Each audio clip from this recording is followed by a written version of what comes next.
시청자 여러분 반갑습니다. 오늘 원익 IPS 흐름은 그냥 상한가 같다로 끝내면 안 됩니다. 이 종목은 아무 이유 없이 튄 종목이 아닙니다. 반도체 장비주 안에서도 꽤 중요한 자리에 있는 회사입니다. 오늘은 장 초반부터 분위기가 달랐습니다. 전 거래일에는 9만원대 후반에서 마감했는데요. 오늘은 장중 12만원대 후반 상한가까지 치고 올라갔습니다. 시가부터 강했습니다. 중간에 한번 흔들리긴 했지만 결국 상한가까지 밀어붙였습니다. 이게 무슨 뜻이냐면요, 시장이 원익 IPS를 그냥 장비주 하나로 본 게 아닙니다. 삼성전자와 SK하이닉스의 반도체 투자 사이클 안에서 다시 보기 시작했다는 뜻입니다. 그런데 여기서 바로 흥분하면 안 됩니다. 상한가는 분명 강한 신호입니다. 하지만 상한가가 나왔다고 다음 날도 무조건 쉽게 가는 건 아닙니다. 특히 원익 IPS 같은 반도체 장비주는 기대감이 먼저 움직이고 실제 수주와 실적은 나중에 확인되는 경우가 많습니다. 그래서 오늘은 이걸 봐야 합니다. 왜 원익 IPS가 이렇게 강했는지, 이 상승이 단순 테마인지, 아니면 실제 반도체 투자 사이클을 반영한 흐름인지, 보유자는 어디까지 끌고 가도 되는지, 신규 진입자는 내일 바로 따라가도 되는지, 어떤 신호가 나오면 욕심을 줄여야 하는지, 오늘은 이 기준을 잡아보겠습니다. 원익 IPS를 처음 보시는 분들은 이렇게 생각하실 수 있습니다. 이 회사가 대체 뭐 하는 회사인데 갑자기 이렇게 올라요? 어렵게 볼 필요 없습니다. 원익 IPS는 반도체 공장 안에 들어가는 장비를 만드는 회사입니다. 반도체는 설계만 잘한다고 바로 만들어지는 게 아닙니다. 웨이퍼라는 얇은 판 위에 아주 얇은 막을 쌓고 필요 없는 부분은 깎고 열을 가하고 다시 층을 만들고, 이 과정을 아주 정밀하게 반복해야 합니다. 그때 필요한 게 장비입니다. 원익 IPS는 그 중에서도 증착 장비 쪽에서 많이 언급되는 회사입니다. 증착이라는 말이 어렵게 들리죠? 쉽게 말하면 반도체 위에 아주 얇은 막을 입히는 작업입니다. 핸드폰 액정에 보호 필름 붙이는 것과는 비교도 안 될 만큼 정밀하지만 개념만 보면 필요한 막을 아주 얇고 균일하게 씌우는 과정이라고 보시면 됩니다. 반도체는 층을 쌓아가며 만들어집니다. 그 층이 너무 두꺼워도 안 되고 너무 얇아도 안 됩니다. 깨끗해야 하고 균일해야 하고 정확해야 합니다. 그래서 반도체가 더 작아지고 복잡해질수록 증착 장비의 중요도는 올라갑니다. 원익 IPS가 오늘 다시 주목받은 이유도 여기에 있습니다. 삼성전자와 SK하이닉스가 투자를 늘리면 결국 공장 안에 장비가 들어가야 합니다. 그 장비 기대감이 오늘 원익 IPS 주가를 밀어올린 겁니다. 오늘 원익 IPS 상한가를 이해하려면 삼성전자와 SK하이닉스를 같이 봐야 합니다. 이 종목은 혼자 움직이는 종목이 아닙니다. 삼성전자와 SK하이닉스가 반도체 투자를 늘릴 것 같으면 원익 IPS 같은 장비주가 먼저 반응할 수 있습니다. 왜냐하면 반도체 공장은 돈만 있다고 바로 돌아가는 게 아니거든요. 공장을 짓고 장비를 넣고 라인을 세팅하고 테스트하고 수율을 잡아야 합니다. 여기서 장비주는 앞단에서 움직입니다. 실제 반도체가 팔리기 전에 먼저 장비 발주가 나오는 경우가 많습니다. 쉽게 말하면요, 식당이 대박 날 것 같으면 손님이 줄 서기 전에 먼저 주방을 늘립니다. 불판도 더 사고 냉장고도 더 들이고 테이블도 늘리고 직원도 뽑습니다. 반도체도 똑같습니다. 앞으로 AI 서버가 더 많이 팔릴 것 같고 고성능 메모리가 더 필요할 것 같고 삼성전자와 SK하이닉스가 투자를 늘릴 것 같으면 그 공장에 들어갈 장비를 만드는 회사들이 먼저 움직입니다. 원익 IPS가 오늘 강했던 이유도 바로 이 기대가 붙었기 때문입니다. 여기서 원익 IPS를 단순 HBM 후공정 장비주처럼만 보면 안 됩니다. 요즘 시장은 HBM이라는 말만 붙으면 다 같이 움직이는 경향이 있습니다. 하지만 종목마다 역할이 다릅니다. 한미 반도체는 TC 본더 장비 쪽으로 많이 봅니다. 이오테크닉스는 레이저 쪽으로 봅니다. 후공정과 패키징 종목은 칩을 붙이고 테스트하는 쪽 기대를 받습니다. 원익 IPS는 그 중에서 전공정 장비 쪽 색깔이 강합니다. 전공정이라는 말도 어렵죠? 쉽게 말하면 반도체를 만들 때 앞부분 공정입니다. 웨이퍼 위에 회로를 만들고 막을 쌓고 패턴을 만들고 열 처리를 하는 과정입니다. 후공정은 그 뒤입니다. 만들어진 칩을 자르고 붙이고 포장하고 판단하고 검사하는 쪽에 가깝습니다. 그러니까 원익 IPS를 볼 때는 HBM 좋다니까 원익 IPS도 좋다 이렇게만 보면 안 됩니다. 진짜 핵심은 삼성전자와 SK하이닉스가 D램, 낸드, 파운드리 쪽 투자를 얼마나 늘리느냐입니다. HBM이 좋아지면 고성능 D램 수요가 늘 수 있습니다. 그 과정에서 전공정 장비 수요도 붙을 수 있습니다. 그래서 원익 IPS는 메모리와 파운드리 투자 사이클을 같이 봐야 하는 종목입니다. 오늘 시장이 원익 IPS에 반응한 이유는 생각보다 단순합니다. 그동안 시장은 반도체 대형주를 먼저 샀습니다. 삼성전자, SK하이닉스 이 두 종목이 먼저 중심에 섰습니다. 그 다음 시장은 이런 생각을 하기 시작합니다. 대장주가 이미 많이 올랐으면 다음 돈은 어디로 갈까? 이 질문이 나오면 장비주를 보기 시작합니다. 반도체 사이클이 진짜라면 결국 투자가 따라와야 합니다. 투자가 따라오면 장비사가 수혜를 받을 수 있습니다. 원익 IPS는 바로 그 흐름 안에 있습니다. 삼성전자 투자 기대, SK하이닉스 투자 확대 기대, D램 선단 공정, 낸드 전환 투자, HBM 확산에 따른 장비 기대 이런 이야기가 한꺼번에 붙으면서 오늘 시장이 원익 IPS를 강하게 산 겁니다. 그런데 초보자분들이 꼭 알아야 할 게 있습니다. 장비주는 기대감이 붙을 때 정말 빠르게 오릅니다. 하지만 숫자 확인은 늦게 나옵니다. 주가가 먼저 움직이고 수주 뉴스가 나중에 나오고 매출 반영은 더 뒤에 나오는 경우가 많습니다. 그래서 장비주는 강할 때는 시원하게 오르지만 중간중간 흔들림도 큽니다. 오늘 상한가가 강한 건 맞습니다. 하지만 내일 바로 따라붙을 때는 반드시 기준이 있어야 합니다. 원익 IPS에서 사람들이 잘 놓치는 포인트가 있습니다. 이 종목은 단순히 삼성전자 투자 수혜주라고만 보면 안 됩니다. SK하이닉스 투자도 봐야 합니다. 낸드 투자도 봐야 합니다. 파운드리 투자도 봐야 합니다. 삼성전자는 HBM만 보는 회사가 아닙니다. 메모리도 있고 파운드리도 있고 베이스 다이도 있고 패키징도 있고 테스트도 있습니다. AI 반도체 경쟁은 HBM 하나로 끝나지 않습니다. 고성능 메모리도 필요하고 그 메모리와 GPU를 연결할 구조도 필요하고 파운드리 공정도 필요하고 패키징도 필요합니다. 그러니까 삼성전자가 AI 반도체 공급망 전체를 다시 짜려고 하면 공정장비 투자도 같이 봐야 합니다. 원익 IPS는 바로 그 공정장비 기대를 받는 회사입니다. SK하이닉스도 마찬가지입니다. 하이닉스가 HBM에서 먼저 점수를 받은 두간이 있는 건 맞습니다. 하지만 하이닉스가 HBM을 더 많이 공급하려면 결국 D램 생산 능력과 장비 투자가 따라와야 합니다. 좋은 제품을 만들려면 공장이 필요하고 공장이 돌아가려면 장비가 필요합니다. 이 단순한 구조를 이해하면 원익 IPS가 왜 오늘 움직였는지 훨씬 쉽게 보입니다. 원익 IPS의 또 다른 포인트는 ALD입니다. 이 말이 어렵죠? 원자층 증착이라고 하는데요. 초보자분들은 이렇게 보시면 됩니다. 반도체 위에 아주 얇은 막을 한 겹 한 겹 정밀하게 입히는 기술입니다. 페인트 칠을 생각해 보세요. 벽에 페인트를 칠하는데 어떤 곳은 두껍고 어떤 곳은 얇으면 보기 안 좋겠죠. 반도체는 그 정도가 아닙니다. 눈에 보이지 않을 만큼 작은 구조 위에 아주 균일하게 막을 입혀야 합니다. 조금만 틀어져도 성능이 흔들릴 수 있습니다. AI 반도체와 고성능 메모리로 갈수록 반도체 구조는 더 복잡해집니다. 층은 많아지고 회로는 더 미세해지고 공정 난도는 올라갑니다. 그럴수록 이런 정밀 증착 기술이 중요해집니다. 원익 IPS를 단순 장비주가 아니라 선단 공정 투자 수혜주로 보는 이유가 여기에 있습니다. 시장은 이걸 압니다. 그래서 삼성전자와 SK하이닉스 투자가 다시 커질 것 같으면 원익 IPS 같은 장비주가 먼저 움직이는 겁니다. 오늘 상한가가 의미 있는 건 맞습니다. 하지만 더 중요한 건 내일입니다. 오늘은 힘을 보여준 날입니다. 내일은 이 힘이 진짜인지 확인하는 날입니다. 상한가 다음 날에는 보통 세 가지 흐름이 나옵니다. 하나는 강하게 갭을 띄우고 또 위로 가는 흐름입니다. 이건 매수세가 아직 살아있다는 뜻입니다. 다만 너무 크게 갭이 뜨면 추격은 조심해야 합니다. 두 번째는 갭을 띄웠다가 흔들리지만 아래에서 다시 받아주는 흐름입니다. 이게 가장 건강한 흐름일 수 있습니다. 너무 급하게 오른 뒤에도 시장이 아래에서 다시 사준다는 뜻이기 때문입니다. 세 번째는 시초가만 강하고 바로 밀리는 흐름입니다. 이건 조심해야 합니다. 상한가를 보고 따라온 단기 자금이 다음날 바로 빠지는 흐름일 수 있습니다. 그러니까 내일은 시초가가 중요한 게 아닙니다. 시초가 이후에 누가 받아주는지가 중요합니다. 가격을 띄우는 건 쉽습니다. 하지만 그 가격을 시장이 인정하는지는 장중 흐름과 종가에서 나옵니다. 보유자 입장에서는 오늘 상한가가 분명 좋은 장면입니다. 그동안 원익 IPS를 들고 있던 분들은 오늘 숨통이 트였을 겁니다. 하지만 여기서 전구 팔아야 하냐, 전부 들고 가야 하냐로 보면 안 됩니다. 수익이 큰 분들은 일부는 지키는 게 맞습니다. 장비주는 변동성이 큽니다. 특히 상한가 이후에는 단기 자금이 많이 붙습니다. 그래서 중심 물량과 대응 물량을 나누는 게 좋습니다. 중심 물량은 삼성전자와 SK하이닉스, 투자 사이클이 살아있는 동안 가져가는 물량입니다. 대응 물량은 급등 이후 일부 줄였다가 눌림이 건강하게 나오면 다시 보는 물량입니다. 보유자는 이렇게 보면 됩니다. 내일 갭을 띄운 뒤에도 거래량이 붙고 위에서 버틴다. 그러면 중심 물량은 유지할 수 있습니다. 장중 눌림이 나오더라도 거래량이 줄고 아래에서 받아준다. 그러면 흐름은 아직 살아있다고 볼 수 있습니다. 반대로 내일 시초가만 강하고 바로 밀린다. 거래량은 터지는데 종가는 아래로 밀린다. 외국인과 기관이 팔고 개인만 받는다. 이러면 일부 수익 실현이 맞습니다. 신규 진입자는 더 조심해야 합니다. 오늘 상한가를 보고 내일 아침 바로 따라가고 싶은 분들 많을 겁니다. 이거 놓치면 안 되는 거 아니야? 반도체 장비주 순환매 시작이면 더 가는 거 아니야? 삼성전자 하이닉스 다음은 장비주 아니야? 이 생각이 드는 건 당연합니다. 그런데 바로 그 마음이 제일 위험합니다. 상한가 다음날 추격 매수는 성공하면 빨리 수익이 나지만 실패하면 바로 물립니다. 특히 갭이 크게 뜨는 종목은 시초가가 가장 비싼 자리일 수 있습니다. 그래서 신규 진입자는 세 가지를 봐야 합니다. 갭을 띄운 뒤 바로 밀리지 않는지, 눌림이 나왔을 때 거래량이 줄어드는지, 다시 위로 돌릴 때 장비주 전체가 같이 살아나는지, 이 세 가지가 맞으면 분할로 접근할 수 있습니다. 그런데 내일 시초가만 강하고 윗꼬리가 길게 나오면 기다리는 게 맞습니다. 좋은 종목을 놓치는 것보다 더 위험한 건 좋은 종목을 나쁜 자리에서 사는 겁니다. 원익 IPS를 살 때 가장 좋은 자리는 보통 상한가 다음날 시초가가 아닙니다. 오히려 급등 이후 한번 식혀주는 자리입니다. 주가가 너무 뜨겁게 올라간 뒤 거래량이 줄고 매도세가 약해지고 이전 돌파 구간을 지켜주고 다시 매수세가 붙는 자리, 이런 자리가 더 좋습니다. 물론 급등주는 계속 달릴 수도 있습니다. 그런데 초보자라면 계속 달리는 종목을 따라잡는 것보다 한번 식혀주는 구간에서 확인하고 들어가는 게 훨씬 안전합니다. 원익 IPS가 진짜로 반도체 장비주 순환매의 중심이라면 하루 만에 끝나지 않습니다. 진짜 강한 흐름은 중간중간 눌림을 주면서 갑니다. 그래서 신규 진입자는 조급할 필요가 없습니다. 오늘 상한가를 놓쳤다고 끝난 게 아닙니다. 오히려 내일과 그 다음 장에서 이 상한가를 시장이 인정하는지 확인하는 게 더 중요합니다. 팔아야 할 신호도 분명히 잡아야 합니다. 원익 IPS가 많이 올랐다고 무조건 팔 필요는 없습니다. 하지만 상승의 질이 나빠지면 줄여야 합니다. 좋은 뉴스에도 주가가 못 오르면 조심해야 합니다. 삼성전자 투자 뉴스가 좋고 SK하이닉스 HBM 기대가 좋고 장비주 분위기가 좋은데도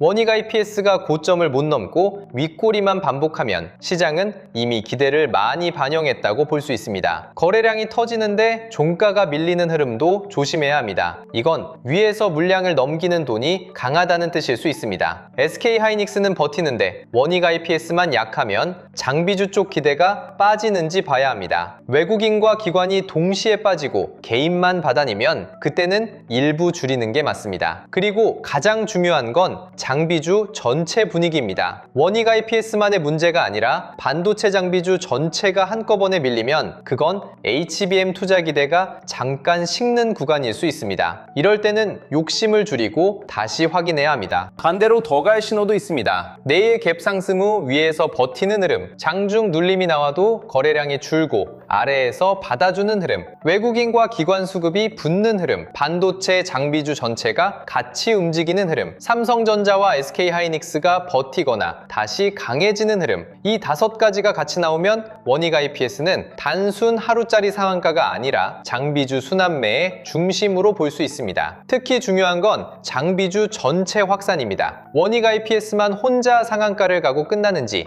아니면 바른 장비주와 소재주까지 같이 움직이는지 봐야 합니다. 진짜 강한 순환매는 혼자 안 갑니다. 한 종목이 불을 붙이면 주변으로 번집니다. 오늘 원익 IPS가 불을 붙였다면 내일은 그 불이 장비주 전체로 번지는지 봐야 합니다. 그게 확인되면 시장은 반도체 대형주 다음 순서로 장비주를 보기 시작한 겁니다. 코스닥 흐름도 중요합니다. 원익 IPS는 코스닥 대형 장비주입니다. 코스피에서 삼성전자와 SK하이닉스가 시장을 끌고 가고 코스닥에서는 반도체 장비주가 따라붙는 구조가 나오면 시장은 더 건강해질 수 있습니다. 그런데 코스피 대형주는 버티는데 코스닥이 계속 약하면 장비주 상승도 오래가기 어렵습니다. 왜냐하면 장비주는 대형주보다 변동성이 더 크기 때문입니다. 시장 분위기가 좋을 때는 더 세게 오르지만 시장이 흔들릴 때는 더 크게 밀릴 수 있습니다. 그래서 원익 IPS를 볼 때는 코스닥 지수도 같이 봐야 합니다. 코스닥이 살아나고 장비주가 같이 움직이고 원익 IPS가 중심을 잡으면 좋습니다. 반대로 코스닥이 약하고 원익 IPS만 혼자 급등했다가 밀리면 조심해야 합니다. 이쯤에서 우리가 봐야 할 건 원익 IPS 한 종목이 아닙니다. 오늘 원익 IPS가 상한가를 갔다는 건 분명 강한 신호입니다. 하지만 진짜 중요한 건 이 돈이 어디서 시작됐고 어디로 번질 수 있느냐입니다. 삼성전자와 SK하이닉스가 먼저 시장의 중심에 섰고 그 다음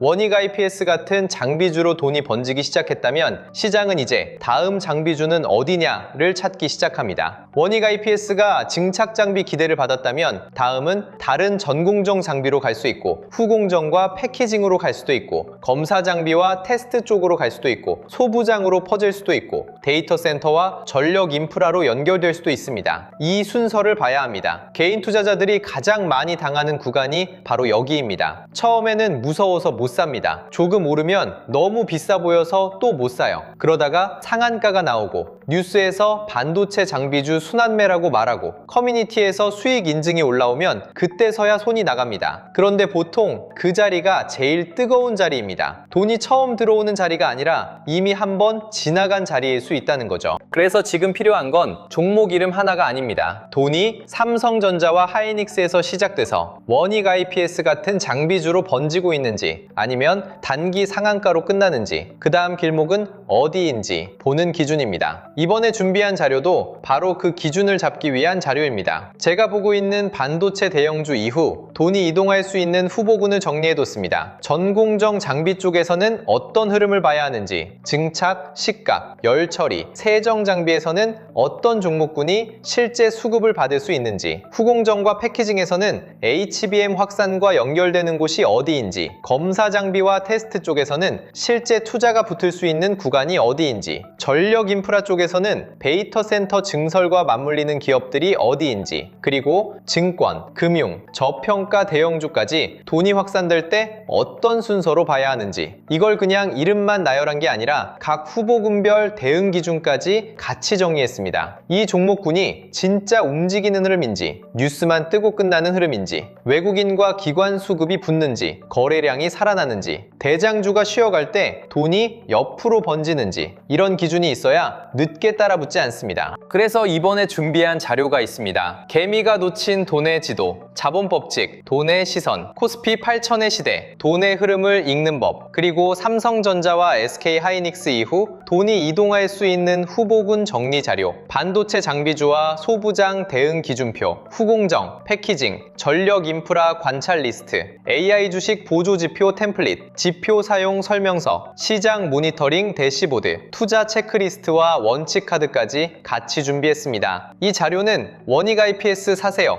이 종목 무조건 갑니다, 이런 자료가 아닙니다. 지금처럼 반도체 대형주가 시장의 중심에 서고 그 돈이 장비주로 빠르게 번질 때 개인이 늦게 따라붙지 않게 기준을 잡아주는 자료예요. 어디서 돈이 시작됐는지, 어디로 돈이 번지는지, 내가 보는 뉴스가 이미 늦은 뉴스인지 아니면 아직 다음 순환매가 남아있는 흐름인지 이걸 스스로 확인할 수 있게 만든 겁니다. 필요하신 분들은 구독과 좋아요 눌러주시고 댓글창에 구독 완료라고 남겨주세요. 그리고 설명란 링크로 신청하시면 됩니다. 이번 자료도 무료로 받아가실 수 있습니다. 시장이 뜨거울수록 더 조심해야 합니다. 남들이 돈 벌었다고 말할 때가 오히려 제일 위험할 수 있어요. 그때 기준이 있는 사람은 다음 길목을 보고 기준이 없는 사람은 이미 오른 자리만 보고 따라갑니다. 이번에는 뒤늦게 뛰어드는 사람이 아니라 돈이 이동하는 길목을 먼저 보는 쪽에 서야 합니다. 자, 이렇게 보시면 됩니다. 오늘 원익 IPS 상한가는 그냥 갑자기 튄 게 아닙니다. 반도체 대형주에서 장비주로 돈이 번질 수 있다는 신호가 나온 겁니다. 하지만 상한가는 출발점일 수도 있고 단기 과열의 끝일 수도 있습니다. 그 차이는 내일 확인됩니다. 내일 갭을 띄운 주에도 버티는지, 눌림을 줘도 아래에서 받아주는지, 장비주 전체로 돈이 번지는지, 외국인과 기관이 붙는지, 이걸 봐야 합니다. 보유자는 기준이 살아있으면 끌고 가고, 신규는 추격보다 확인을 먼저 하고, 관망자는 원익 IPS 이후 장비주 전체 확산을 봐야 합니다. 오늘 영상은 여기서 마치고요. 다음 영상에서는 원익 IPS가 반도체 장비주 순환매의 시작인지 아니면 단기 상한가로 끝날지 더 자세히 짚어보겠습니다. 끝까지 시청해주셔서 감사합니다.